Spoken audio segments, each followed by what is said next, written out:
Yeah, okay, great. So the time has finally come, folks. We're excited. We've brined this thing for a couple of days, smoked it overnight for 10 hours, and on hickory with a bunch of different injections and rubs, and now we're just doing a cut. We got the flat here and the point here, and the line between the two is where the grain changes direction in the cut of meat, so we're gonna cut the flat this way, and I've already opened it up. Then we take the point, cut it longwise, and then head that way. This is the fattier part, and so it's usually really moist and just falling apart, but it looks good.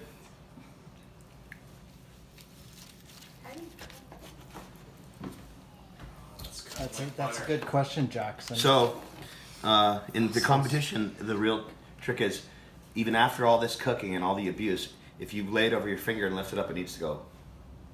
Okay. No Let's see it. Sandal bottom. So we'll see. Let's do one more. Now, this flat is generally the tougher part, but I still think we're going to get some bend out of it. Now you can't capture the smell, but it smells amazing. It really does. Oh! Right there, ladies and gentlemen. Butter!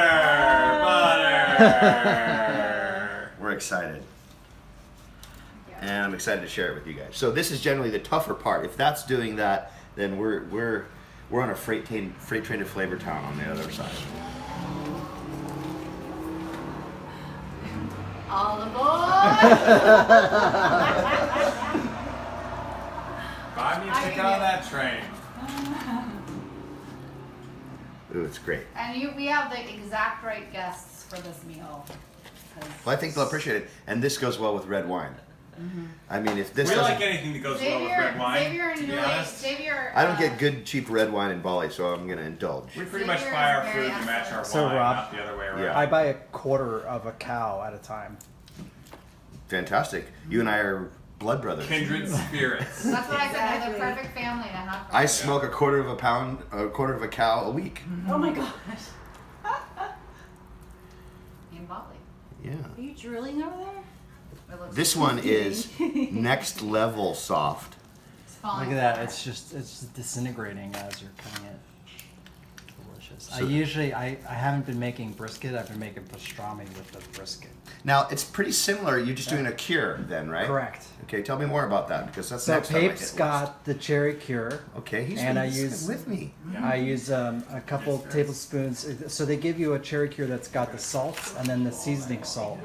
And so I take a little bit of both. You know, I had to look up The cherry cure. Cherry cure. It's sodium nitrate, not sodium chloride, which is your typical table salt. You need the Sure. sodium nitrate. And that's like celery powder, some product of that, right? No. It's you use that as flavoring.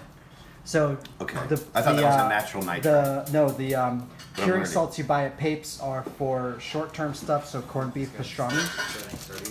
And then what you do is use a little bit of that. Chit-chatting, we're eating. I use a little bit of that because I get little briskets, like 4-pounders, and then They have 4-pounders. Because I asked. I have the guy, my rancher, the butcher, cut the brisket in half. Got it long ways. No, it's the same way you got it cut. So across the short end, so I get one half and the other half. Oh my gosh, what happened? Oh. Is it good? Oh no. Wait a second.